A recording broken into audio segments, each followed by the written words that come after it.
Attractive প্রেজেন্টেশনের অভাবে আমরা ইসলামের কথাকে তুলে ধরতে পারি না। ওরা যে মতবাদ, ওদের যে ডক্ট্রিন, ওদের যে আইডিওলজি, ওদের যে চিন্তা চেতনা, এই বস্তা পচা মতবাদকে ওরা সুন্দরভাবে বিউটিফাই করে, ফান্ডিং করে এমন প্যাট্রনেজের সাথে গোটা বিশ্বে আনে, চোখ ধাঁধানো মনে হয়। কিন্তু আমাদের প্রপার প্রেজেন্টেশনের কারণে আমরা ইসলামকে নন মুসলিম বন্ধুদের কাছে তুলে ধরতে পারি না। এজন্য আমরা অমুসলিম দেশে যারা থাকি, এটা আমাদের সবার দায়িত্ব। We all are the ambassador of Islam in a non Muslim land. প্রত্যেকে আমরা ইসলামিক অ্যাম্বাসেডর। আপনাকে দেখে ওরা ইসলামকে জাজ করবে। আপনি যদি মিথ্যা বলেন তো আপনার গালে দিবে না, বলবে মুসলমানরাই এরকম। আপনি লেনদেনে যদি কারচুপি করেন, বলবে মুসলমানরাই এরকম। এজন্য আপনাকে অ্যাম্বাসেডরের ভূমিকা পালন করতে হবে নন মুসলিম দেশে। এবং নন মুসলিম দেশে স্থায়ীভাবে যদি কেউ থাকতে হয়, তার দাওয়াতের নিয়তে থাকতে হবে। It's a must, I repeat.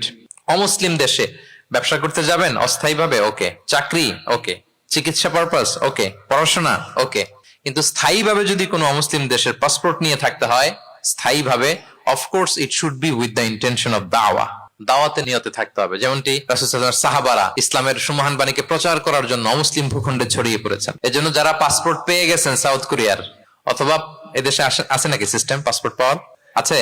আচ্ছা, যারা পেয়েছেন বা প্রসেসিং আছেন যে আমি এদেশের পাসপোর্ট নিব, অফকোর্স আপনার দাওয়াতি নিয়তে থাকতে হবে যে আমি ইসলামকে ছড়াই দিব, এই নিয়তে আছি, তাইলে থাকাটা বৈধ।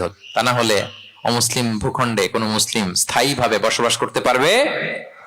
রাসূল সাল্লাল্লাহু আলাইহি ওয়াসাল্লামের ভয়ঙ্কর ধমক আছে একটা। তিনি বলেছেন, আনা বারিউন মিন কুল্লি মুসলিম ইয়াকিমু বাইনা আযহুরিল মুশরিকিন।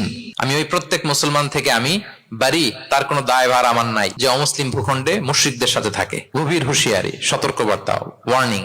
কিন্তু যদি আপনি উইথ দ্য ইন্টেনশন অফ দাওয়াতে নিয়তে থাকেন যে এখানে আমি একটা মসজিদ করব, মসজিদের সাথে লেগে থাকবো, আমার বুদ্ধিস্ট প্রতিবেশীর কাছে আমি ইসলামের সুমহান বাণী পৌঁছে দিব, আমার কলিগদেরকে বুঝাবো দেখো ইসলাম খুব ফ্লেক্সিবল, এটা ন্যাচারাল রিলিজিয়ান, এটা মানবতার ধর্ম, এটা এমন এমন, এইভাবে আমি বুঝাবো, এই নিয়তে যদি আপনি থাকেন, তাহলে আপনি এই দেশে স্থায়ীভাবে থাকতে পারবেন।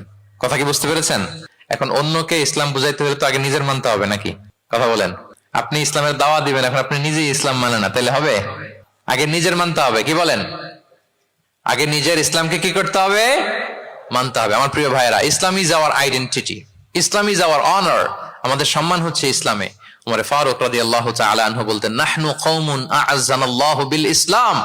আমরা এমন জাতি যে জাতিকে আল্লাহ তাআলা ইসলাম দিয়ে সম্মানিত করেছে। ফাইনি বিতাগাইনাল ইজ্জাতা বিগাইরিহি আযাল্লানাল্লাহ। ইসলাম ছাড়া অন্য কোথাও যদি আমরা সম্মান তালাশ করি, তাহলে আমাদেরকে অপদস্থ করে ছাড়বেন কে? একটাই মনোনীত ধর্ম আল্লাহ তাআলার কাছে, সেটা হচ্ছে ইসলাম। আওয়াজ করে বলুন, সেটা কি? ইন্নাদ দীনা ইনদাল্লাহিল ইসলাম। একমাত্র আল্লাহর কাছে the accepted only one religion to Allah, সেটা হচ্ছে ইসলাম। ওমাই ইয়াবতাগি গায়রাল ইসলামি দীনান ফালান ইউকবালা মিনহু ওয়া হুয়া ফিল আখিরাতি মিনাল খাসিরিন।